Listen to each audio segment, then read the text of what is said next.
4వ కీర్తన 12వ వచనం నుండి 14వ చరణం వరకు చదువుకుందాం.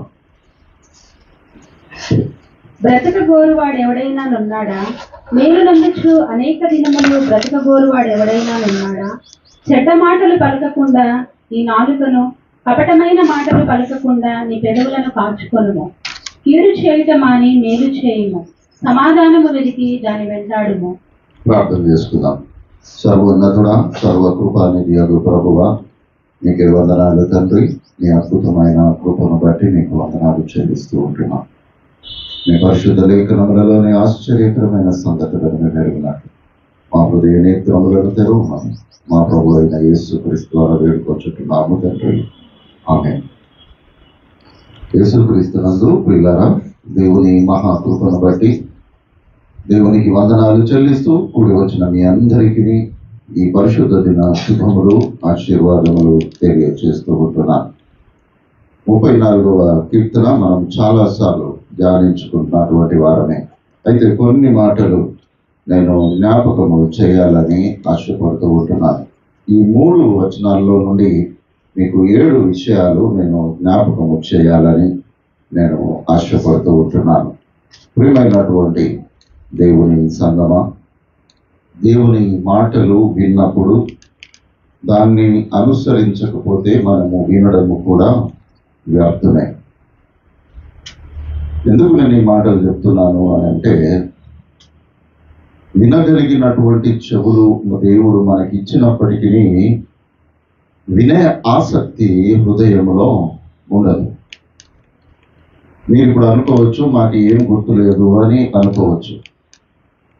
ఇప్పుడు జరిగినటువంటి సంఘటన, మన శాలేం గారు ఒక చక్కని పాట పాడారు 2వసారి. ఎవరికైనా గుర్తుందా? ఏముంది అందులో? ఎందుకంటే పాట వింటాము, పాటలో ఉన్నటువంటి మర్మం ఏంటిదో మనం అర్థం చేసుకోం కదా. పాట వింటాము, అబ్బా పాట పాడుతున్నాడు, బాగా మంచి స్వరం ఉంది అని అనుకుంటాం, కానీ ఆ పాటలో మర్మం ఏముందయ్యా అని అర్థం చేసుకో. ఎవరైనా చెప్పగలుగుతారా? కదా. అందుకే దేవుడు అంటాడు, వినగల చెవులు, గ్రహించగలిగిన హృదయము దేవుడు మీకు ఇచ్చి ఉండలేదు అని అంటాడు. నిజంగా ఆ సంఘంలో ఆ పాట నేను విన్నప్పుడు, ఆ పాట నేను మరలా మీకు జ్ఞాపకం చేస్తాను. అక్కడ ఏం చెప్పాడు? పేతురు గురించి, పౌలు గురించి 2 చరణాలు మనకు జ్ఞాపకం చేయబడతాయి. ఒకటి, అననీయ సప్పీరాలో పేతురు యొద్దకు వచ్చినప్పుడు వారు దేవుని ఎదుట అబద్ధమాడి, పేతుడి ఎదుట అబద్ధమాడారు. పేతురు ఒక గొప్ప సేవకుడు కాబట్టి ఆయన ఎదుట అబద్ధమాడినటువంటి 2 మరణించారు కదా. ఆ పాటలో మర్మం ఏంటిది? ఒకవేళ ఈ రోజుల్లో అటువంటి సేవకుడు గనుక ఉంటే సంఘంలో సజీవులు ఎవరు ఉండరు అనేటటువంటిది అర్థం కదా. అయితే ఇప్పుడు ఇక్కడ ఏంటిది నాకు అనిపించింది అని అంటే, ఇక్కడ అందరము సజీవులముగానే ఉన్నాము కదా, ఎవరము మరణించలేము, అందరము సజీవులుగానే ఉన్నాము. కానీ దేవుని ఎదుట ఈ నమ్మకము కలిగినటువంటి వారముగా మనం ఉన్నామా కదా. పౌలు గురించి చెప్పాడు, పేతురు గురించి చక్కని పాట, అది మా యవనస్తులకు నేర్పించండి. అటువంటి కీర్తనలు ఆ సంఘములో పాడవలసినటువంటి అవసరత ఉంది. కాబట్టి ప్రియమైన దేవుని బిడ్డలారా, మనము విని విడిచిపెట్టేటటువంటి ఆసక్తి గనక ఒకవేళ ఉంటే, మన మందిరంలో ఉన్న ఒకటే, లేకపోయినా ఒకటే. కాబట్టి ఏదో తీయటి మాటలకు వినడానికి మనం మందిరంలో కూర్చోవద్దు ప్రియులారా. తీయటి మాటలు మనల్ని నరకానికి తీసుకొని పోతాయి. ఏదైతే హెచ్చరింపు, గద్దింపు మాటలు ఉంటాయో అవి మనల్ని నిత్య జీవమునకు నడిపించేటటువంటిదిగా ఉంటుంది. నేను మాట్లాడినప్పుడు మీకు కొంత వేదన కలిగి ఉండవచ్చును, కానీ ఆ వేదన ఎందుకు కలిగిందో ఒకసారి ఆలోచన చేసుకొని, ఎక్కడైతే తప్పిదముందో దానిలో నుండి మనము బయటికి రావాలి ప్రియులారా. విని విడిచిపెట్టే వారముగా ఉన్నప్పుడు దాన్ని వినడం ఎందుకు, ఒక మాట అనిపించుకోవడం ఎందుకు? అసలు వినకపోతే నేను విన్నే లేదయ్యా అని అంటే దరిద్రమే వదిలిపోతుంది కదా. విని విననట్టు నటించేటటువంటి స్థితి మానవునికి, ప్రత్యేకంగా క్రైస్తవునికి, విశ్వాసి అనేటటువంటి వారికి ఉండకూడదు అనేటటువంటిది నేను జ్ఞాపకం చేయించున్నాను. ఎందుకొరకు ఈ మాటలు మీకు ముందుగా జ్ఞాపకం చేస్తున్నాను అంటే, అక్కడ కీర్తనలో మొట్టమొదటిగా మాట్లాడినటువంటి మాట, మొదటి మాట, బ్రతక గోరువాడు ఎవడైనా ఉన్నాడా? బ్రతక గోరువాడు ఎవడైనా ఉన్నాడా? అందరికీ బ్రతకాలనే ఇష్టము. ఎంతో వేదన, అనారోగ్యము కలిగినప్పటికీ అనేకుల ప్రార్థన అవసరతలు కోరి బ్రతకాలనుకునేటటువంటి ఆశ కలిగినటువంటి వారు ఉంటారు. ఇది మానవ నైజం. మానవుడు ఎల్లప్పుడూ తాను లోకంలో బ్రతకాలి అని అనుకునేటటువంటి ఆశాజీవి కదా. ఏ రోగం వచ్చినా, ఏ బాధ వచ్చినా, ఇబ్బంది వచ్చినా, ఇరుకు వచ్చినా, కష్టం వచ్చినా, నష్టం వచ్చినా, కుటుంబంలో వేదనలు, శోధనలు ఎన్ని రకాలుగా ఉన్నప్పటికీ ఇవన్నీ నా నుండి పోవాలి, నేను బ్రతకాలి అనేటటువంటి ఒక ఆశ. ఇక్కడ కీర్తనకారుడు మొదలు పెడుతూ బ్రతక కోరువాడు ఎవడైనా ఉన్నాడా అని అనంటే అందరూ బ్రతకాలని ఆశపడేటటువంటి వారుగానే ఉంటున్నారు పిల్లలు. చూడండి, ప్రసంగి గ్రంథము 2వ అధ్యాయము 3వ వచనము.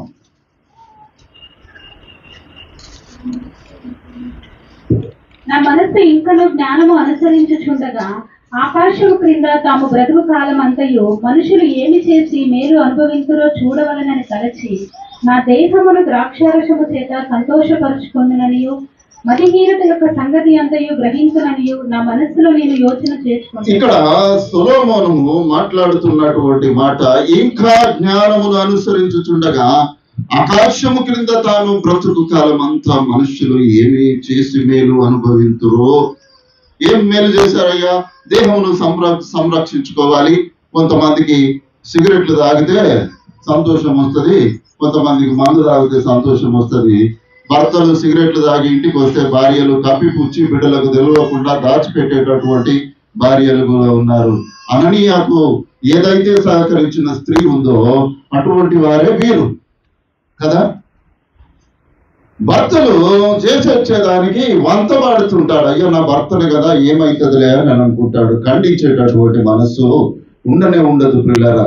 ఇక్కడ మనుషులు ఏమి చేసి మేలు అనుభవించరో చూడాలని తలంచి దేహమును ద్రాక్షారసము చేత సంతోషపరచుకొందునని అనుకున్నాడట.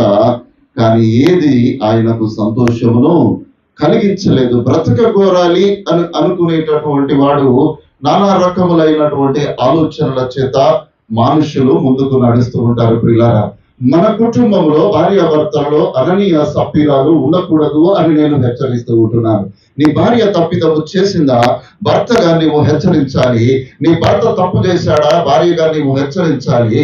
లేకపోతే పేతురు లాంటి ఒక సేవకుడు శాపము కలిగిందా, ఈ లోకములో బ్రతక లేకుండా మనము పోతాము అనేటటువంటిది జ్ఞాపకం చేయబడుతూ ఉంటున్నాం.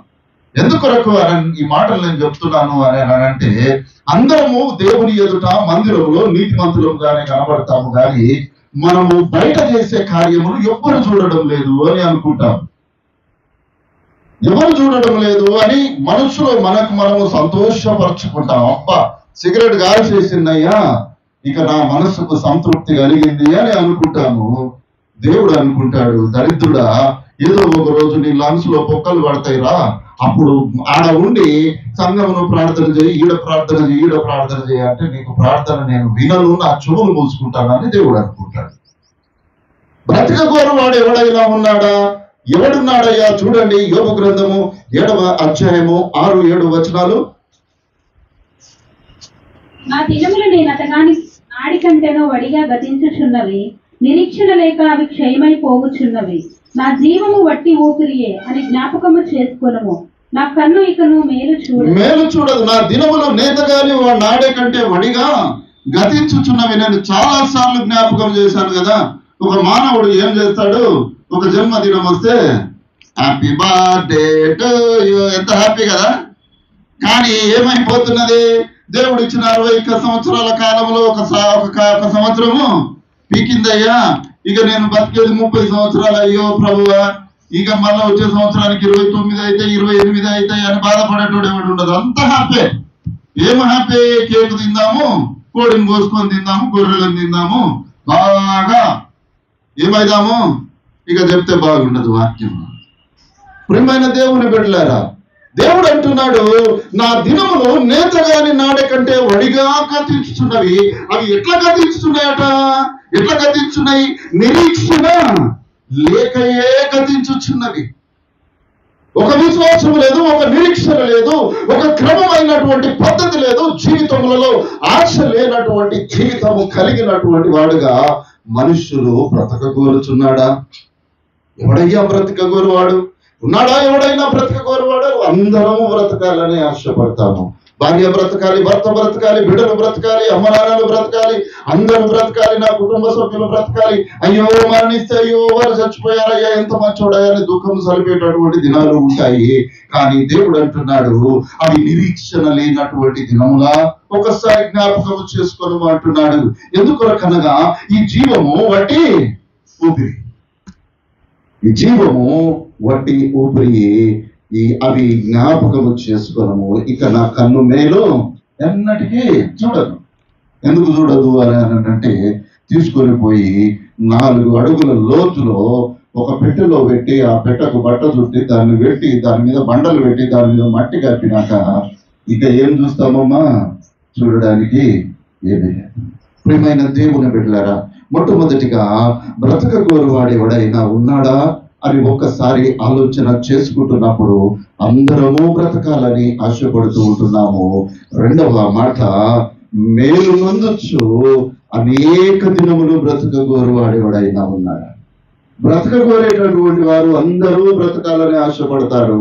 ఇక్కడ దేవుడు అంటున్నాడు, మేలు నొందొచ్చు అనేక దినములు బ్రతకగోరువాడు ఎవడైనా ఉన్నాడా? ప్రియమైన దేవుని బిడ్డలారా, ఒక్కసారి ఈ ఆలోచన మనము చేయవలసిన వారముగా మనం ఉంటున్నాము. చూడండి, ద్వితీయోపదేశకాండము 30వ అధ్యాయము 20వ వచనము.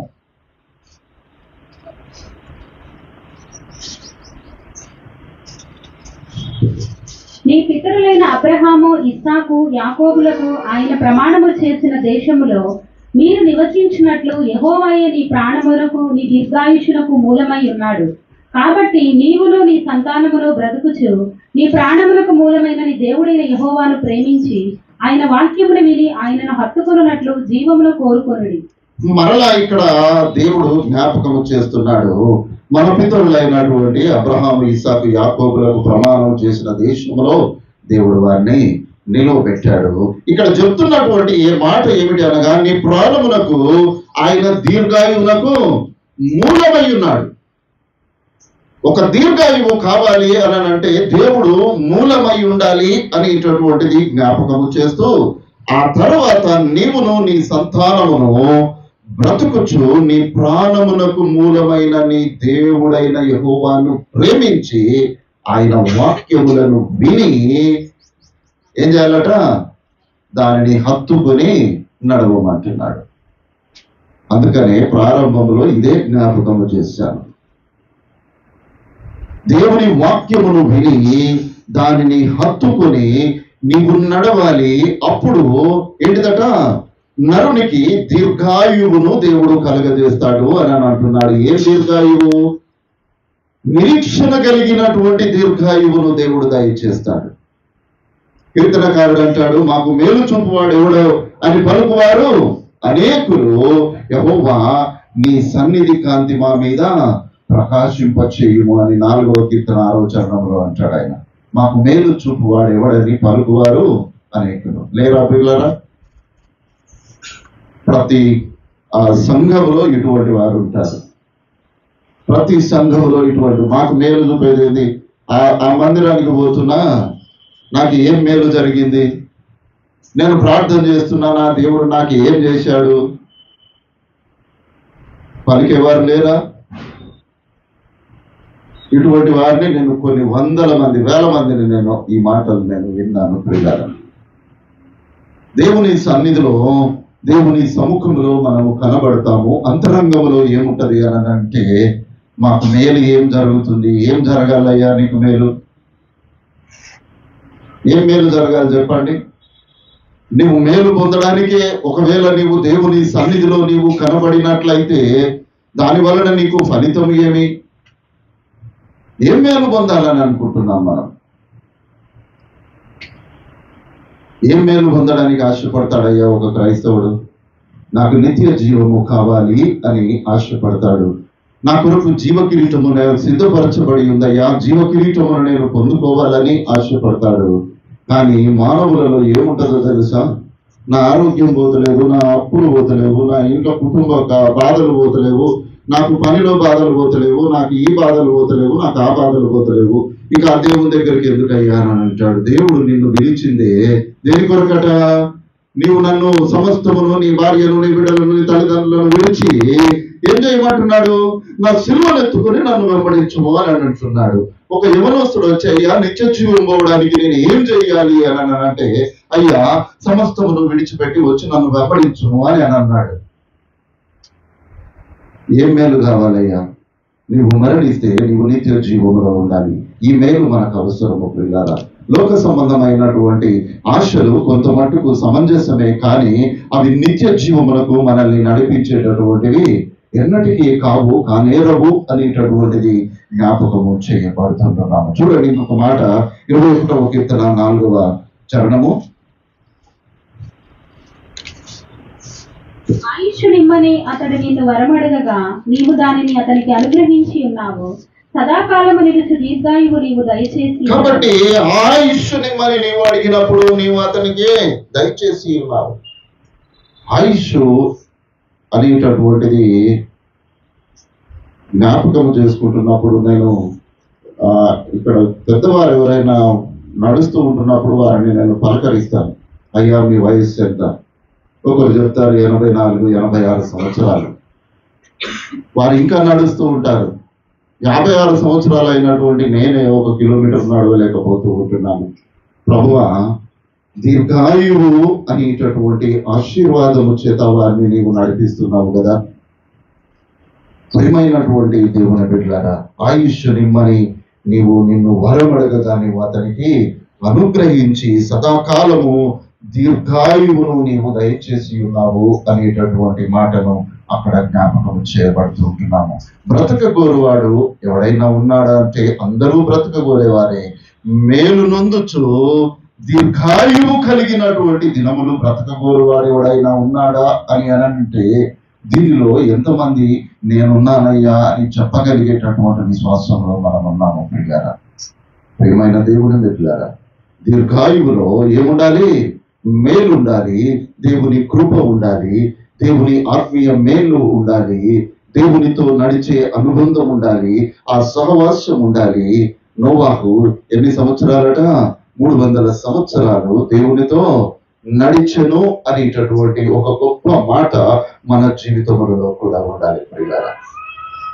బ్రతకడము గొప్ప కాదు, కానీ దేవునితో బ్రతకడము గొప్ప విషయము. మూడవ విషయము, చెడ్డ మాటలు పలకకుండా నీ నాలుకను, కపటమైన మాటలు పలకకుండా నీ పెదవులను కాచుకున్నాము. ప్రియమైన దేవుని బిడ్డలారా, అనేక సార్లు ఈ మాటలు మనము జ్ఞాపకం చేసుకున్నాము. మరలా ఒకసారి నేను రీఫ్రెష్ చేయాలని ఆశపడుతున్నాను. ఎందుకు అనగా మనము విని విడిచిపెట్టే హృదయము కలిగినటువంటి వారముగా ఉండకూడదు. అవి ఎల్లప్పుడూ మన హృదయములలో నివసించేటటువంటివిగా ఉండాలి. యెషయా గ్రంథకర్త అంటాడు 63వ అధ్యాయం 8వ వచనంలో అంటాడు, వారు నా జనులనియు అబద్ధమాడలేనని పిల్లలనియు నేను వారికి రక్షకుడనాయను అని అంటాడు. నా బిడ్డలు ఎవరట? వారు అబద్ధమాడరట, వారు చెడ్డ మాటలు పలకరట, వారు నిత్యము మంచి మాటలు పలుకుతారు, దేవుని స్తుతిస్తారు. తన దేవుడిచ్చిన స్వరముతో దేవుని ఆయన ఎల్లకాలము స్తుతించేటటువంటి బిడ్డలు అని అనుకొని ఆయన వారికి రక్షకుడాయను అని యెషయా ప్రవక్త ద్వారా దేవుడు మాట్లాడతాడు. నిజంగా దేవుడు మనకు రక్షకుడు అయినప్పుడు మనము నిజంగా ఆడనటువంటి వారముగా మనం ఉన్నామా? మన పెదవులు, మన నాలుక దేవునికి ఇష్టమైనటువంటివిగా ఉన్నదా అనేటటువంటిది జ్ఞాపకం చేసుకోవాలి. ఈ సర్వ శరీరం అంతా కూడా నాలుక మీద ఆధారపడి ఉంది ప్రియులారా. సర్వ శరీరము నాలుక మీద ఆధారపడి ఉంది. ఈ నాలుకను ఎవడైతే జాగ్రత్త చేసుకుంటాడో వాడు దేవుని రాజ్యంలో ఉంటాడు. 39వ కీర్తన 1వ వచనము చూడండి. నా నాలుకతో పాపము చేయకుండునట్లు నా మార్గములను జాగ్రత్తగా చూచుకొందును. భక్తిహీనులు నా ఎదుట నున్నప్పుడు నా నోటికి చిక్కము ఉంచుకొందును అనుకుంటుని.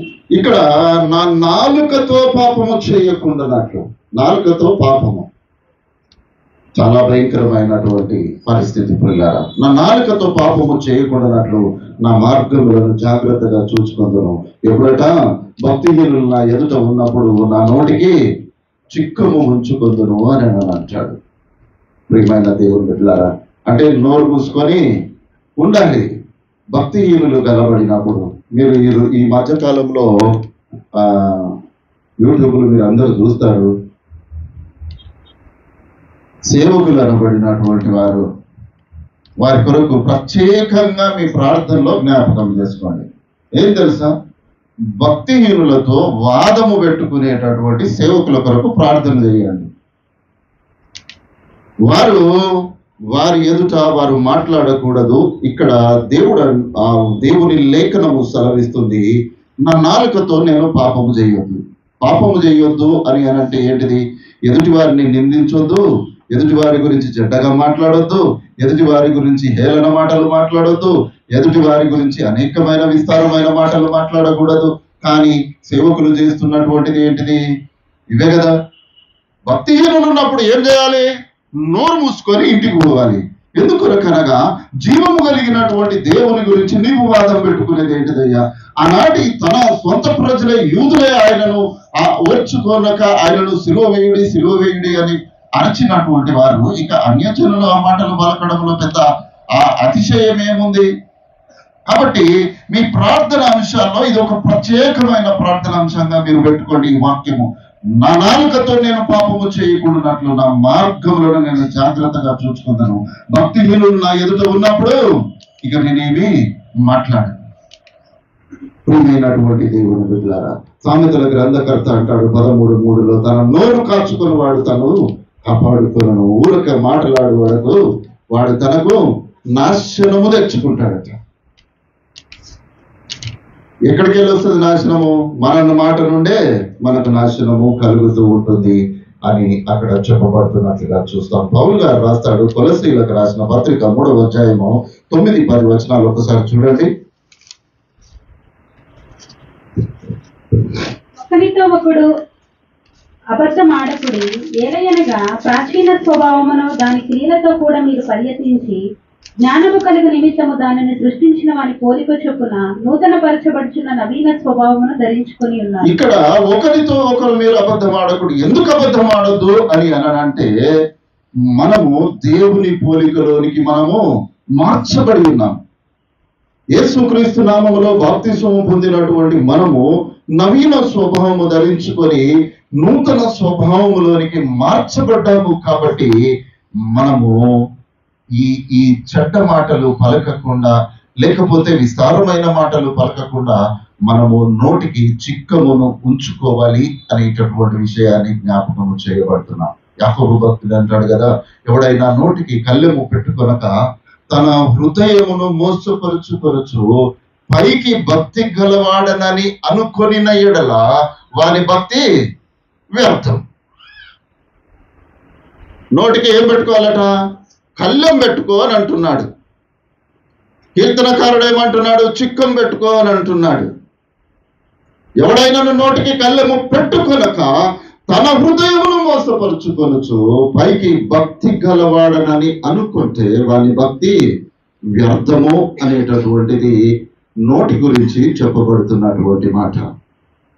ప్రియమైనటువంటి దేవుని బిడ్డలారా, సామెతల గ్రంథము 12వ అధ్యాయము 19వ వచనం ఒకసారి చదవమ్మా. నిజమాడు పెదవులు నిత్యము స్థిరమై ఉండును, అబద్ధమాడు నాలుక క్షణమాత్రమై ఉండును. కాబట్టి నిజమాడు పెదవులు కలిగినటువంటి వారముగా మనం ఉండాలి. ఎందుకో తెలుసా? జీవ మరణములు ఏంటిదట? ఏంటిది చెప్పాలి?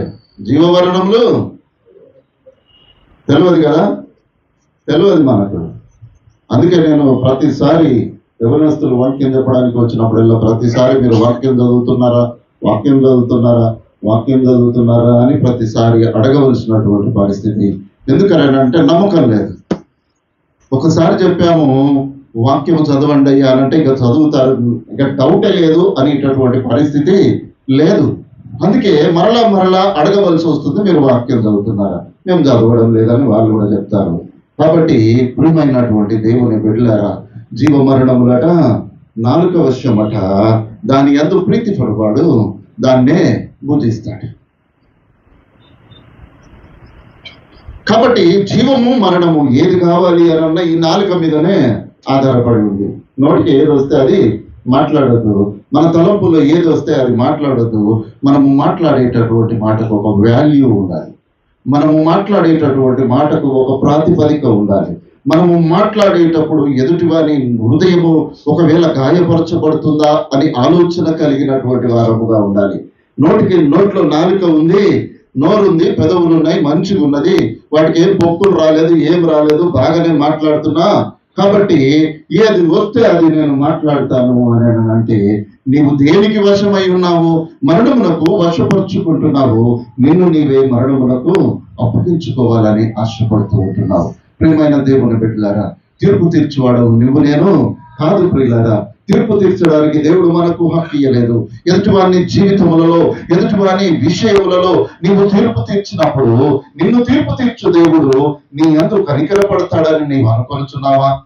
ఏ విధంగా దేవుడు కనికరపడతాడు? నీకు ఇయ్యనటువంటి దానిని నీవు ఆచరిస్తూ ఉంటున్నప్పుడు దేవుడు ఆ విషయములలో నిన్ను కూడా తీర్పు తీరుస్తాడు అనేటటువంటి విషయాన్ని జ్ఞాపకం చేసుకోవాలి. అందుకనే మనము మన మాట చాలా జాగ్రత్తగా ఉండాలి. చెడ్డ మాటలు పలకకుండానే నాలుకను, కపటమైన మాటలు పలకకుండానే పెదవులను జాగ్రత్తగా చూచుకొనుము అనేటటువంటి విషయాన్ని జ్ఞాపకం చేస్తూ ఉంటున్నాడు. నాలుగవదిగా కీడు చేయుట మాని మేలు చేయుము.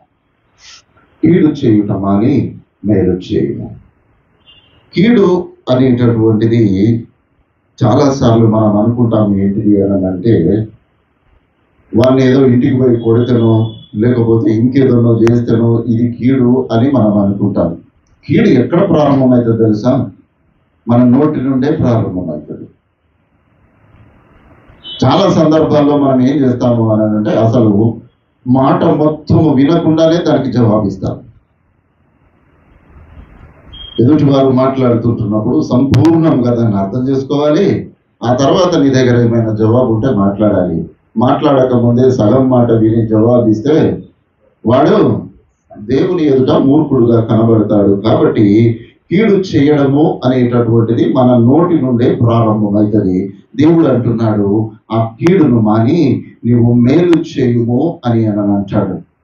ద్వితీయోపదేశకాండం 30:15 అంటాడు, చూడుము నేడు నేను జీవమును మేలును మరణమును కీడును నీ ఎదుట ఉంచి ఉన్నాను. దేవుడు ఎక్కడో పెట్టలేదు. దేవుడు ఎక్కడ పెట్టాడు? మన ఎదుటనే పెట్టాడు. నీకు ఏది కావాలంటే అది తీసుకో కదా. దావతులకు పోయినప్పుడు ఏముంటది? మనకి ఇష్టమైన అన్ని రకరకాలుగా ఉంటాయి కదా. మటన్ బిర్యానీ ఉంటుంది, చికెన్ బిర్యానీ ఉంటుంది, వెజిటేరియన్ ఉంటుంది, అది ఉంటుంది. ఏది మనకి ఇష్టమైతే దాన్నే తింటాము. మనకి ఇష్టంగా అన్నటువంటి దాని జోలికి మనం పోము కదా. దేవుడు అంటున్నాడు, నేడు జీవమును మేలును మరణమును కీడును నీ ఎదుటనే ఉంచి ఉన్నాను, నీకు ఏది కావాలో అది తీసుకో అని దేవుడు అంటున్నాడు. దేవుడు మనకు సెలవిస్తున్న మాట, కీడు చేయటం అని మేలు చేయము. మొదటి రాజుల గ్రంథం 14:22 అంటారు, యూదా వారు యెహోవా దృష్టికి కీడు చేసి తమ పితరులు చేసిన దానికంతటికి మించినట్లుగా పాపము చేయుచు ఆయనకు రోషము పుట్టించరి అని అంటాడు.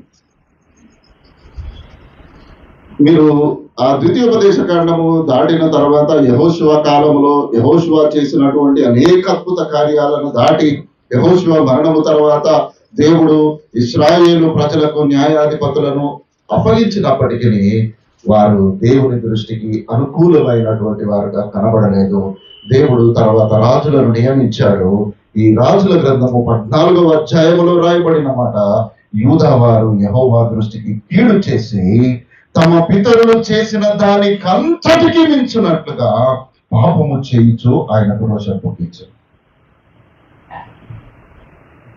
ప్రియమైన దేవుని బిడ్డలారా, ఒకరు చేసిన దాన్ని బట్టి మనము కూడా అదే మార్గంలో నడవాలి అని ఆశపడడము శ్రేయస్కరము కాదు అనేటటువంటిది ఇక్కడ జ్ఞాపకము చేయబడుతూ ఉంటున్నాం. సమూయేలు సౌలును కూడా హెచ్చరిస్తాడు. ఎందుచేత యెహోవా మాట వినక నీవు దోపుడు మీద ఎగబడి ఆయన దృష్టికి నీవు కీడు చేస్తేవి అని సమూయేలు సౌలుతో మాట్లాడతారు. దేవుని చేత ఏర్పరచబడినటువంటి మొదటి రాజు సౌలు దేవుని ఎదుట కీడు చేయడానికి ఆశ కలిగినటువంటి వారుగా ఉన్నట్లుగా చూస్తాము. ప్రియమైన దేవుని బిడ్డలారా, యోబు గ్రంథకర్త 4:8 అంటాడు, నేను చూచినంత మట్టుకు అక్రమమును దున్ని కీడును విత్తువారు దానినే కోసుకుంటారు. గోధుమలు వేస్తే గోధుమ పంటనే వస్తుంది, ఏ విత్తనం వేస్తే అదే పంటను మనము కోసుకుంటాము. నీవు అక్రమమును కీడును నీవు విత్తితే ఏమొస్తుంది? మరలా అదే పంట మన జీవితములలోనికి వస్తూ ఉంటుంది. ప్రియమైనటువంటి దేవుని బిడ్డలారా, ఒక్కసారి మనల్ని మనము జ్ఞాపకం చేసుకుందాం. గడిచిన వారము నేను ఒక తల్లి ఉండేటటువంటి శ్రేష్టతను మీకు జ్ఞాపకం చేశాను. ఎంతమంది నిర్ణయం చేసుకున్నారో నాకైతే తెలియదు. నా తల్లిని, నా ఇంట్లో ఉన్నటువంటి వృద్ధులను వారి మరణం వరకు నేను జాగ్రత్తగా వారిని ప్రేమిస్తాను అని ఎవరైనా హృదయంలో అనుకుంటే నేను అరిచినటువంటి దానికి ఒక చిన్న ఫలితము దక్కుతూ ఉంటుంది. ప్రియులారా, ఎందుకో తెలుసా? సామెతల గ్రంథకర్త 19:26 అంటాడు. చూడనమ్మా, చదువు 19:26. తండ్రికి కీడు చేసి తల్లిని తరిమివేయువాడు అవమానమును అపకీర్తిని కలుగు చేయువాడు. తండ్రికి కీడు చేసి తల్లిని తరిమివేయువాడు. లేరా ఈ రోజుల్లో? ఇంట్లో వృద్ధులు ఉంటే ఎంత బాధ, ఎంత దుఃఖము అని అంటే, ఈ ముసలి ఎప్పుడు పోతుందా, సావనన్నది వస్తలేదు, ఈ దరిద్రం ఎప్పుడు పోతుందా? దేవుడు అంటున్నాడు, తండ్రికి కీడు చేసి తల్లిని తరిమివేయువాడు వానికి ఏం కలుగుతుందట? అవమానము, అపకీర్తి. ప్రియమైన దేవుని బిడ్డలారా, నీవు నీ తల్లి నీకు చేసిన సేవ, నీవు ఆ రుణమును నీవు ఎన్నడూ కూడా తీర్చుకోలేదు. నీ జీవితంలో అది సాధ్యము ఎన్నటికీ కాదు. నువ్వు ఏదైనా నువ్వు తీర్చుకోవచ్చు, కానీ నీ తల్లి చేసినటువంటి సేవను మాత్రము నీవు ఎన్నటికీ తీర్చుకోలేవు. తీర్చుకునే సమయం ఎప్పుడు వస్తుందో తెలుసా? ఆమె వృద్ధాప్యములోనే నీకు ఆ సమయం వస్తుంది. ఆ వృద్ధాప్య దినమున నీవు ఆమె చెంతనుండాలి, ఆమెతో ఉండాలి. ఆమెకు చేయవలసిన ప్రతి సేవను నీవు ఏదైతే చేస్తావో అప్పుడే ఆమె రుణమును నీవు తీర్చుకోగలవు. కానీ ఆ రుణము తీర్చుకునే సమయం వచ్చేసరికి ఏం చేస్తాము? నీ అమ్మ ఈ ముసల్దారితో ఎప్పుడు బాగా. లోయ కాకులను దేవుడు వాటి పిల్లలను ముట్టిస్తాడు. ఎందుకొరకనే ఇక్కడ సంతానం పెరుగుతూ ఉంటది కదా, అక్కడ లోయ కాకుల సంతానం కూడా పెరగాలి, పెంచుతూ ఉంటాడు దేవుడు. అవి లోయల్లోనే ఉంటాయి, మనకు కనబడాయి. అవి కళ్ళు విక్కొని పోయి మన జీవితాన్ని నాశనము చేసేంత వరకు మనకు తెలియదు. ప్రియమైన దేవుని బిడ్డలారా, తండ్రికి కీడు చేయడానికి ఆలోచన చేయకు. నీ తల్లిని తరిమి వేయడానికి నీవు ఆలోచన చేస్తూ ఉంటున్నావా? నీకు అవమానము, నీకు అపకీర్తి. ఈ రోజున నీవు సంతోషంగా ఒకవేళ ఉండవచ్చునేమో, కానీ నీ జీవిత కాలంలో, నీ అంత్య దినములలో బహు భయంకరమైనటువంటి మరణమును నీవు చవి చూస్తావు అని దేవుడు మనకు జ్ఞాపకం చేస్తూ ఉంటున్నాడు. అందుకే దేవుడు అంటున్నాడు, కీడు అనేటటువంటిది నీ ఆలోచనల నుండి తీసివేసి నీవు మేలు చేయడానికి నీవు ప్రయత్నం చేయకు అని దేవుడు ఈ ఉదయకాలము మనల్ని హెచ్చరిస్తూ ఉంటున్నాడు. ప్రియమైనటువంటి దేవుని బిడ్డలారా, కీడు చేయటం అని మేలు చేయము, అప్పుడు నీవు నిత్యము నిలవబడదు అని ఆ కీర్తనకారుడు 37వ కీర్తన 27వ చరణంలో అంటాడు. నీవు కీడు చేయటం నీవు మాని మేలు చేయడం నువ్వు సిద్ధపడుతూ ఉంటున్నావా? నీవు నిత్యము నిలవబడేటటువంటి వాడవుగా ఉంటావు. చూడండి, యోహాను రాసిన 3వ పత్రిక 1వ అధ్యాయము 11వ వచనము. 3వ పత్రిక 11వ వచనం. ప్రియుడా, చెడు కార్యములు కాక మంచి కార్యమును అనుసరించి నడుచుకొనుము. మేలు చేయువాడు దేవుని సంబంధి, కీడు చేయువాడు దేవుని చూసిన వాడు కాడు. వాడు ఎప్పటికీ దేవుణ్ణి చూడాడు. అంటే వాడు ఎక్కడుంటాడు? ఎక్కడుంటాడు? దేవుని చూడడు అని అంటే ఎప్పటికీ చూడడు అంటే దాని అర్థం ఏంది? వాడు ఖచ్చితంగా నరకంలోనే ఉంటాడు. కాబట్టి ప్రియమైన దేవుని బిడ్డలారా, కీడుకు ప్రతి కీడు చేయక మేలు చేయము అని లేఖనము సెలవిస్తూ ఉంటుంది. కానీ నీ తల్లి నీకు మేలు చేస్తే నువ్వేం చేస్తున్నావు? కీడు చేయడానికి ఆలోచన. ప్రియమైన దేవుని బిడ్డలారా, దేవుడు నాకైతే ఉంది, మన సంఘాన్ని ఒకసారి ఇక్కడ దగ్గర ఒక ఓల్డేజ్ రూమ్ ఉంది, ఒకసారి మిమ్మల్ని తీసుకొని వెళ్ళాలని నాకు ఆశ. ఎందుకో తెలుసా? అక్కడ తల్లి తండ్రుల యొక్క రోదన మీరు వినాలి. తమ బిడ్డలు ఏ విధంగా మమ్మల్ని త్రోసివేశారో మీరు వినాలి. ఆ బిడ్డలు ఏ విధంగా వారికి కీడు చేశారో మీరు వినాలి.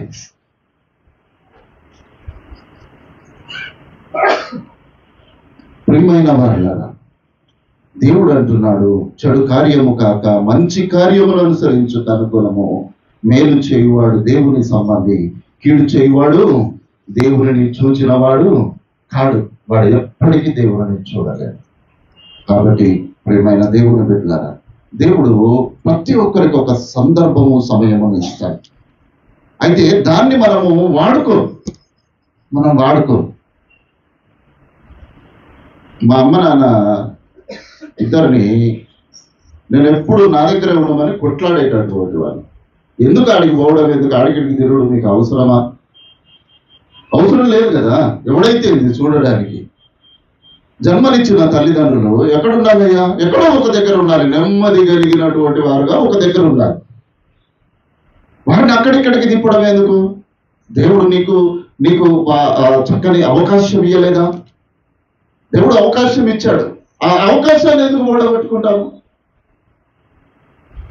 ప్రియమైన వారులారా, ఒక్కసారి కీడు చేయటం అని మేలు చేయము, అప్పుడు నీవు నిత్యము నిలబెడుదువు అని అంటున్నావు. నీ తల్లిని నీ తండ్రిని ముదివి యందు నీవు నిర్లక్ష్యము చేయకుము అని దేవుని లేఖనము మనతో మాట్లాడుతుంది. నీవు నిర్లక్ష్యము చేశావా, అది కీడు చేసిన వారితో నీవు సమానము అనేటటువంటిది జ్ఞాపకము చేయబడుతున్నాం. ఇక్కడ ఉన్నటువంటి యవనస్తులకు అందరికీ తల్లిదండ్రులు ఉన్నారు. పెద్దవారైనటువంటి మనకు కూడా తల్లిదండ్రులు ఉన్నారు. వారు ఇంకా వృద్ధాప్యంలో ఉంటారు. ఆ వృద్ధాప్యమునందు నీవే వారికి ఆధారం. వారు నీ మీద ఆధారపడాలి. నీ భుజం మీద ఆనుకొని వారు నడవాలి. ఒక తల్లిదండ్రి ఇద్దరు ఉంటారు కదా కుటుంబంలో. పెళ్లి చేసినప్పుడు ఎంతమంది ఉంటారు? ఇద్దరు కదా, భార్య భర్త. ఈ కాలంలో 2 పిల్లలు 3 పిల్లలు అంటే ఎక్కువైపోతున్నారు. కానీ ఆ పూర్వకాలంలో ఒకసారి చూస్తే 6, 7 మంది 8 మంది పిల్లలు ఉండేటటువంటి వారు. ఈ 2 భార్య భర్తలు బహు కష్టం చేసి 8 మంది పిల్లలను 5 పిల్లలను చదివించి పెద్ద చేసి అలా పెళ్లిళ్ళు చేసి ఆ 5 10 మందిని చేస్తారు. ఆ 10 మంది ఇంకొక 10 మందిని కానీ 20 మంది అవుతారు. ఈ 20 మంది ఇద్దరిని మాత్రం మేము చూడమని అంటారు. ఇదేం దౌర్భాగ్యము? ఇద్దరేమో 20 మందిని చూడాలట, కానీ 20 మంది కలిసి ఇద్దరిని చూడాలట. వారి కొరకు లోయ కాకులు కాకపోతే ఇంకేముంటాయి? ఖచ్చితంగా ఇంకా కాకులు ఇంకా అవి ఇవి తిని ఇంకా బలంగా అవుతాయి. నేనైతే ప్రార్థన చేస్తా, ప్రభువా వాటికి ఇంకా గద్దలు మంచి మంచి మాంసం పెట్టున్నాయని అవి బలంగా కావాలి ఈశ్వరుడు వారి కొరకు అని నేనైతే ప్రార్థన చేస్తాను. పిల్లరా, మన దేవుని బిడ్డలారా, ఆషామాషి కాదు పిల్లరా. నీవు అనుకుంటున్నావేమో ఇప్పుడు క్షేమంగా ఉన్నాను, ఇప్పుడు మంచిగా ఉన్నాను, ఇప్పుడు ఆనందంగా ఉన్నాను, ఇప్పుడు అంత మంచిగానే ఉంటది. ఒక సమయము వస్తది, దేవుడు ఏర్పరిచిన ఒక సమయము వస్తది. ఆ సమయమున అయ్యో ప్రభువా, ఆనాడు నా మాటలు నా కాపరి నాకు చెప్తే నేను వినలేదు, నా తల్లిదండ్రులు నేను చెప్తే నేను వినలేదు అని దుఃఖించే సమయము ఒకటి వస్తది. అప్పుడు దుఃఖానికి నీ ప్రార్థన వినడానికి దేవుడు తన చెవులను నీకు ఇవ్వడు అనేటటువంటి సత్యాన్ని దేవుడు జ్ఞాపకం చేస్తూ ఉంటున్నాడు. 5వదిగా సమాధానమును వెదకి ఏం చేయాలంట? దాన్ని వెంటాడుము అని అంటాడు. ఎక్కడ ఉంటదయ్యా ఈ సమాధానం? చూడండి, కీర్తన 120వ కీర్తన 7వ చరణం మనం ముగించుకుందాం. గౌరవ 127 నేను కోరునది సమాధానమే, అయినను మాట నా నోట వచ్చిన తోడనే వారు యుద్ధములకు సిద్ధమగుడు. నేను కోరునది సమాధానమే, కానీ ఈ మాట నోటికి రాకముందే ఏమవుతారయ్యా? కత్తులు కటార్లు పట్టుకొని రెడీ అయిపోతారు. ఇంట్లో ఉండరా? ప్రియమైనటువంటి దేవుడు బిడ్డలారా, అద్భుతమైనటువంటి మాటలు దేవుడు పరిశుద్ధ గ్రంథమునందు వ్రాయించి పెట్టాడు. నీ కొరకు నా కొరకే, ఎవరి కొరకు కాదు ప్రియులారా. ఆయన యందు విశ్వాసము కలిగినటువంటి మనము నిత్య జీవములో ఉండాలని దేవుడు కఠినమైన మాటల చేత మనల్ని బలపరచడానికి ఆయన ఈ గ్రంథంలో వాటిని రాసిపెట్టి ఉన్నాడు. నేను కోరునది సమాధానమే, కానీ మన నోటికి మాట రాకముందే ఇంట్లో ఎంత పెద్ద గొడవ అవుతుందయ్యా? దానికి తప్పుడు అర్థాలు తీసి, ఇంకొక అర్థం తీసి, ఇంకొక మాట తీసి, నువ్వు ఇట్లా నవ్వు, నువ్వు అట్లా నవ్వు, ఒక యుద్ధములకు బహు భయంకరమైనటువంటి పరిస్థితి కలుగుతుంది. ప్రియమైనటువంటి దేవుని బిడ్డలారా, ఒక్కసారి మనల్ని మనము జ్ఞాపకం చేసుకున్నాము. ఇర్మియా గ్రంథకర్త 8:11 అంటాడు, సమాధానము లేని సమయమున సమాధానము సమాధానం అని వారు చెప్పొచ్చు. ఏం చేస్తున్నారట? నా జనుల గాయములను పైన మాత్రమే పూత పూసి వదిలిపెడుతూ ఉంటున్నారు. ఇంట్లో సమాధానం లేదు, జీవితంలో సమాధానము లేదు, కుటుంబంలో సమాధానము లేదు, కుటుంబంలో ప్రార్థన లేదు. ఏదున్నా దేవుడి మీద వేయాలి. ఈ దేవుడు నాకేం చేసిండు, ఆ దేవుడు నాకేం చేసిండు, నేను ప్రార్థన చేసినా నాకేం చేసిండు, నేను ప్రతి ఆదివారం గుడికి పోతున్నా దేవుడు నాకేం చేసిండు అని అనుడే తప్ప, మరి దేవుడు నన్ను ఈ లోకంలో పుట్టించిండు, మరి దేవుడికి నేనేం చేసినా, దేవుడు నాకు మంచి భార్యను భర్తనిచ్చాడు, దేవునికి నేనేం చేసినా, దేవుడు నన్ను అడగకుండానే నాకు పిల్లల్ని ఇచ్చాడు, దేవునికి నేనేం చేసినా అని ఎప్పుడు అడగదు. ఎప్పుడు అడిగినా నాకే కావాలి కదా. సమాధానము లేని సమయమున సమాధానం అని చెప్పుచు వారు నా జనుల గాయములను పైన మాత్రమే బాగు చేయను. ప్రియమైనటువంటి దేవుని బిడ్డలారా, ఒక్కసారి ఈ ఉదయకాలము నీవు సమాధానమును వెదకాలి. వెదకడమే కాదు, అది దొరికే వరకు దానిని వెంటాడుము అని అంటాడు. అందరితో సమాధానము పరిశుద్ధతను కలిగి ఉంటకు ప్రయత్నించుడి. పరిశుద్ధత లేకుండా ఎవడును దేవుణ్ణి చూడలేడు. హెబ్రీ పత్రిక 12:14 ఉంటుంది.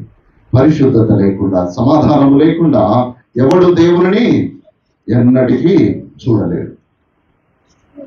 ఒకసారి ఈ ఉదయకాలము మనల్ని మనము సిద్ధపరచుకుందాం. ఎందుకో తెలుసా ప్రియులారా, మనమందరము క్రైస్తవులం.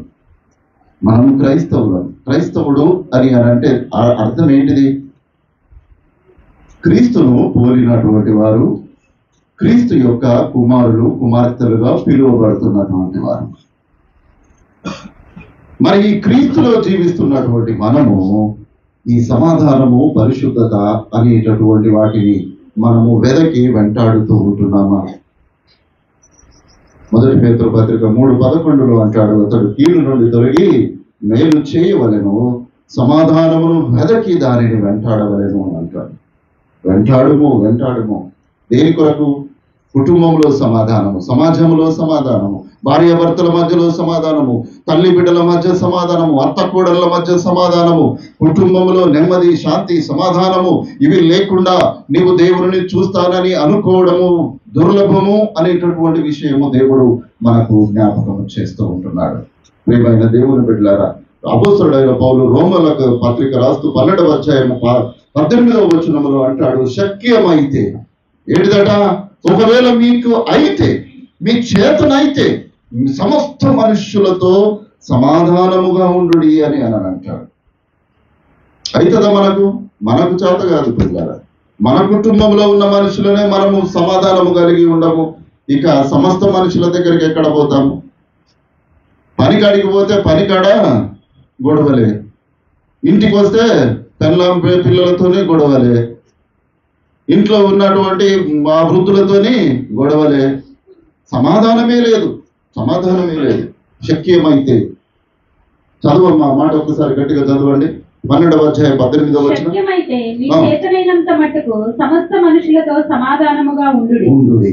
శక్యమైతే మీ చేతనైనంత మట్టుకు, మీకు ఎంత చేతనవుతుందో అంత. అంటే మనల్ని మనము ఎంతగా తగ్గించుకోగలిగితే అంత మటుకు తగ్గించుకొని సమాధానము కలిగినటువంటి వారముగా ఉండాలి. సమాధానము కలిగినటువంటి వాడు పరిశుద్ధుడుగా ఉంటాడు. పరిశుద్ధత కలిగినటువంటి వాడు ప్రభువును చూస్తాడు. కాబట్టి ప్రియమైన దేవుని బిడ్డలారా, 5వదిగా సమాధానమును వెతికి దానిని వెంటాడము. ఎందుకు తెలుసు? 6వదిగా యెహోవా దృష్టి నీతిమంతుల మీద ఉన్నది. దేవుని దృష్టి ఎవరి మీద ఉంది? నీతిమంతుల మీద ఉంది. ఆదికాండము 6వ అధ్యాయం వచ్చేసరికి దేవుడు నరులందరినీ పరిశీలించి చూశాను. అందులో ఎవడు కనబడ్డాడట? నోవాహు ఒక్కడే కనబడ్డాడు. యెహోవా దృష్టిలో నోవాహు కృప నొందిన వాడయ్యను అని 6వ అధ్యాయం 8వ వచనంలో ఉంటుంది. నోవాహు యెహోవా దృష్టిలో కృప నొందిన వాడయ్యను. యుద్ధము ప్రకటించి యుద్ధము జరుగుతున్నటువంటి సందర్భంలో హిజ్కియా ఏం చేశాడో తెలుసా? ఆయన మందిరంలోనికి వెళ్ళి ప్రార్థన చేశాను అని రాయబడి ఉంది. యెషయా గ్రంథము 34వ అధ్యాయము 37వ అధ్యాయం 14వ వచనంలో ఉంటుంది. ఆయనకు ఆ లేఖ రాగానే ఆయన వీడెవడరా వాడెవడరా రండి రావు ఏం మాట్లాడలేదు. మహారాజు అయినటువంటి హిజ్కియా ఏం చేశాడో తెలుసా? ఉత్తరమును తీసుకొని మందిరములోనికి వెళ్ళి మందిరము బలిపీఠము దగ్గర ఉత్తరమును పెట్టి, ప్రభువా నేనేం చేయాలి అని ప్రార్థన చేశాడు. దేవుడు హిజ్కియా యొక్క మొరను విని ఆయనకు సహాయం చేశాడు. దేవుడు సమస్తమును పరిశీలించి నోవాహు కుటుంబమును ఓడలో రక్షించినట్లుగా మనము చూస్తూ ఉంటున్నాం. దానియేలును సింహములో ఉన్నప్పుడు ఆ అన్యుడైనటువంటి రాజు వచ్చి అంటున్నాడు, జీవము కలిగిన దేవుడు, ఓ దానియేలు, జీవము కలిగిన దేవుడు నిన్ను రక్షించనా? ఆయనకు నమ్మకం లేదు, కానీ దానియేలుకు నమ్మకం ఉంది, రక్షింపబడ్డాడు. ప్రియులారా, ప్రియమైనటువంటి దేవుని బిడ్డలారా, ప్రియమైన దేవుని బిడ్డలారా, మనము ఏ విధంగా ఉన్నాము? నీతిమంతుల యెహోవా దృష్టి ఎక్కడ ఉంటుందట? నీతిమంతుల మీద ఉంటుంది అనేటటువంటి విషయాన్ని జ్ఞాపకము చేయబడుతూ ఉంటున్నాము. చూడండి, 33వ కీర్తన 18-19 చరణాలు. వారి ప్రాణముల మరణము నుండి తప్పించుటకును, కరువులో వారిని సజీవులుగా కాపాడుటకును యెహోవా దృష్టి ఆయన యందు భయభక్తులు గల వారి మీదను, ఆయన కృప కొరకు కనిపెట్టు వారి మీదను నిలుచుచున్నది. ఎవరి మీద ఉంటుంది? ఆయన యందు భయభక్తులు గల వారి మీద, ఆయన కృప కొరకు కనిపెట్టు వారి మీద ఆయన దృష్టి ఎల్లప్పుడూ నిలిచి ఉంటుంది. నువ్వు ఎక్కడనైనా ఉండవు, నీవు నీతిమంతుడవా, నీవు భక్తి కలిగిన వాడవా, నీ నోటిని నీవు అదుపులో పెట్టుకుంటున్నావా, నీవు కీడు చేసి మేలు చేయడానికి నీవు సిద్ధముగా ఉన్నావా, నీ మీద దేవుని దృష్టి ఎల్లప్పుడూ నిలిచి ఉంటుంది అనేటటువంటి సత్యాన్ని దేవుడు జ్ఞాపకం చేస్తున్నాడు. ముగింపుగా 7వదిగా ఆయన చెవులో ఎటున్నాయట? వారి ప్రార్థనల వైపు ఉన్నాయి. ప్రియమైన దేవుని బిడ్డలారా, మనము ప్రార్థన చేస్తూ ఉంటున్నప్పుడు, మీరు యోసేపు జీవితాన్ని మీరు జ్ఞాపకం చేస్తూ ఉంటున్నప్పుడు, ఎంతగా శ్రమను అనుభవించిన ఆయన దేవునితో ఒక సహవాసమును ఆయన కోల్పోలేదు. దేవునితో సహవాసము కోల్పోలేదు. అందుకొరకనే ఆయన తన అన్నలు తన ఎదుట వచ్చి నిలువబడినప్పుడు కూడా నేను అధికారిని అని అనుకునక తన అన్నలను చూచి ఆయన మందిరములోనికి, ఆ గృహములోనికి వెళ్ళి బహుగా ఏడ్చెను అని వ్రాయబడి ఉంటుంది. ప్రియులారా, ఎవరికి తెలుసా? సమాధానము ఎవరికైతే కలిగి ఉంటుందో, ఎవడైతే పరిశుద్ధత కలిగి ఉంటాడో, వాడు కీడు చేయటం మాని మేలు చేయడానికి వాడు సిద్ధపాట కలిగినటువంటి వాడుగా ఉంటాడు. అటువంటి వాడే యోసేపు. ఈ రోజుల్లో సంఘములో ఈ యోసేపులు అవసరమై ఉన్నది. ఆయన చెవులు వారి మొరలకు ఒకి ఉన్నది. 34వ కీర్తన 6వ చరణము. ఈ దీనుడు మొరపెట్టగా యెహోవా ఆలకించెను, అతని శ్రమలన్నిటిలో నుండి అతన్ని రక్షించెను. 17వ వచనం చదవమ్మా. నీతిమంతులు మొరపెట్టగా యెహోవా ఆలకించెను, వారి శ్రమలన్నిటిలో నుండి వారిని విడిపించెను. ఈ దీనుడు మొరపెట్టగా యెహోవా ఆలకించి వారి శ్రమలన్నిటిలో నుండి ఆయన వారిని విడిపించు. ఏం శ్రమ కలుగుతుందమ్మా? దేవుని కొరకు మనం ఏం శ్రమ పడడం లేదు. ఫస్ట్ ఏమన్నా శ్రమ పడుతున్నామా? పోనీ 24 గంటల్లో దేవుడు మనకి ఇచ్చాడు కదా అని ఒక అరగంట మోకాళ్ళుండి ప్రార్థన చేసి శ్రమ పడుతున్నామా? అది లేదు. పోనీ దేవుడు ఈ మోకాళ్ళు ఉంటే మోకాళ్ళు నొప్పులు వేస్తాయా, ఒక అరగంట బైబిల్ అన్న చదువుకొని శ్రమ పడదామా? అది లేదు. పోనీ రాత్రి అయింది, కుటుంబం అంతా కూర్చొని ప్రార్థన చేద్దాము, ఒక గంట సేపు చేద్దామా? అది లేదు. మరి ఇంకేం శ్రమ పడుతున్నాము? ఏ విధంగా మనము నీతిమంతులుగా ఎంచబడుతున్నాము, ఏ విధంగా దేవుని ఎదుట మన మొరలు దేవునికి చేరుతున్నాయని మనము ఆలోచన చేద్దాము, ఏ విధంగా మనము శ్రమల నుండి విడిపించబడాలని ఆశపడుతూ ఉంటున్నాము. జీవితంలో ఏది వద్దు కానీ దేవుడి నుండి అన్ని మనకు కావాలి. దేవునికి నేనేమి ఇయ్యా, కానీ దేవుడు నాకు అన్ని ఇయ్యా. ప్రియమైనటువంటి వారులారా, పేతురు అంటాడు, ప్రభువు కన్నులు నీతిమంతుల మీదను ఆయన చెవులు వారి ప్రార్థనల వైపు ఒకి ఉన్నవి. కానీ ప్రభువు ముఖమాట ఎటుందట? కీడు చేయి వారికి విరోధముగా ఉన్నది అని అక్కడ మాట్లాడతారు. ప్రభువు కన్నులు ఎవరి మీద ఉన్నాయమ్మా? నీతిమంతుల మీద ఉన్నాయి. నీతిమంతుల మీద ఉండడమే కాదు, ఆయన చెవులు వారి ప్రార్థనల వైపు ఉంటాయి. అందుకనే ఉపవాస ప్రార్థనలో మనము చేసేటటువంటి ప్రార్థన దేవుని సన్నిధికి మనము చేరాలి అని అనంటే మనము నీతిమంతులముగా మనల్ని మనము ప్రత్యక్షపరచుకోవాలి, మనము ప్రార్థన చేయాలి. మన ప్రార్థన ఫలితము ఇతరులు అనుభవించాలి. అందుకోసమని నేను ప్రతిసారి ప్రార్థన గురించి పదే పదే మీకు జ్ఞాపకం చేస్తాను. ఇంట్లో ఉన్నారా? ఉపవాస కూడికకు రండి, ఉపవాస కూడికకు రండి. మన ప్రార్థన వైపు దేవుని చెవులు ఉండి ఆయన వింటాడు. నీకేమి లాభం లేదని నీవు అనుకుంటున్నావేమో. నీవు ప్రార్థన చేస్తూ ఉంటున్నప్పుడు నీ కుటుంబం అంతటి నీకు రక్షణ ఆయన కలుగజేస్తాడు. చాలాసార్లు మనల్ని మనం ఏమనుకుంటాము అని అంటే, మేము కుటుంబంలో ప్రార్థన మా కోసం మేము చేసుకుంటున్నాము, మేము బాగానే ఉన్నాము అని అనుకుంటాము. కానీ ఇతరుల యొక్క క్షేమమును మరి ఎవరు ప్రార్థన చేయాలి? నువ్వు చెయ్యవు, నేను చెయ్య, ఎవరికి వాడు చేసుకుంటే మరి ఆ అన్యులకు రక్షణ ఎక్కడి నుండి రావాలి? బాధింపబడుతున్న వారు ఏ విధంగా రక్షింపబడాలి? ఇంకా దేవుని ఎరగనటువంటి వారికి ఆ రక్షణ అనుభవం ఏ విధంగా రావాలి? అనారోగ్యము చేత ఉన్నటువంటి వారు ఏ విధంగా స్వస్థపరచబడాలి? పాపములో ఉన్నటువంటి వారు పాపము నుండి ఏ విధంగా విడుదల పొందాలి?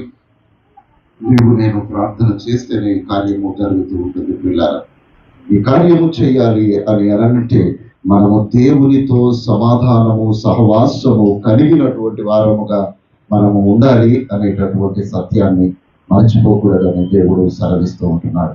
కాబట్టి ఒకసారి ఉదయకాలము మనల్ని మనము పరిశీలన చేసుకున్నాము.